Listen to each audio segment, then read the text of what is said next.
2029 ఎన్నికల గురించి ఇప్పుడే ఎందుకు, ఇప్పుడే 24 కదా అని నేను ఎవరో కామెంట్ పెట్టారు. ఎస్ కరెక్టే, 24 కూడా అట్లాగే అనుకున్నాం. 24 ఎప్పుడో 5 ఏళ్ల తర్వాత అని. రోజులు మన కళ్ళెదురుగుండానే జరిగిపోతుంటే గడిచిపోతూ ఉంటుంటాయి. కాకపోతే ఈ దఫా 29 ఎన్నికల సందర్భంగా వచ్చేటప్పటికి కంప్లీట్ దేశం నుంచి, రాష్ట్రం నుంచి దేశం దాకా వీళ్ళ పాత్ర ఏంటి అన్నటువంటిది చర్చ నడుస్తుంది.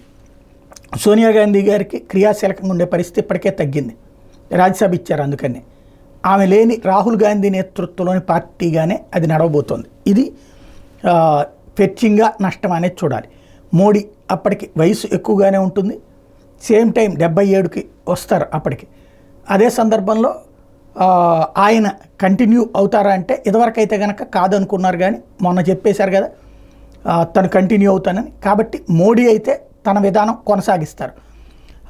అలాగే ఇంకో పక్కన చూసుకుంటే ఖర్గే, ఆయనకి ఇప్పటికే చాలా వరకు వయసుపరమైనటువంటి సమస్యలు ఉంది. అప్పటికి ఖర్గే ఉండకపోవచ్చు, మరి అప్పుడు కాంగ్రెస్ బాధ్యతల్ని రాహుల్ గాంధీనే తీసుకుంటారా అన్నటువంటి చూడాలి.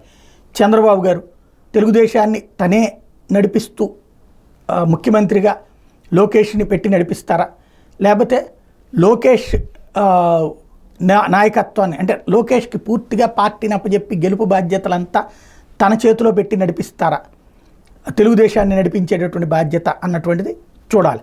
ఇకపోతే నితీష్ కుమార్, అప్పటికి ఆయన వయసు చాలా ఉంటుంది, అప్పటి రాజకీయం ఎట్లా ఉంటుందన్నది చూడాలి. ప్రస్తుతం ముందు అసలు రేపటి అసెంబ్లీ ఎన్నికలు ఒక ఎత్తు, ఆ తర్వాత ఉండే పరిణామాలు మరొక ఎత్తు.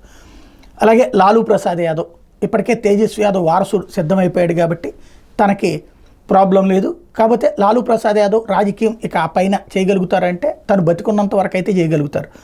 మరోవైపు మమతా బెనర్జీ, ఆమె ఆరోగ్యకరంగానే ఉంటారు కాబట్టి ఆమె నెక్స్ట్ ఎలక్షన్స్ కూడా, కానీ ఇప్పటికే తన మేనల్లుడిని ముందు పెట్టారు కాబట్టి అతని చేతికి పగ్గాలు అప్పచెప్పి నడిపిస్తారా. ఎందుకంటే అప్పుడు అటు పక్కన ఇక్కడ మమతా బెనర్జీ మేనల్లుడు, రెండో పక్కన లాలూ ప్రసాద్ కొడుకు, అలాగే చంద్రబాబు కొడుకు, ఇంకో పక్కన ఏదైతే సోనియా గాంధీ కొడుకు, ఇట్లాంటి వాళ్ళ చేతుల్లోకి రాజకీయాలు వస్తాయా చూడాలి.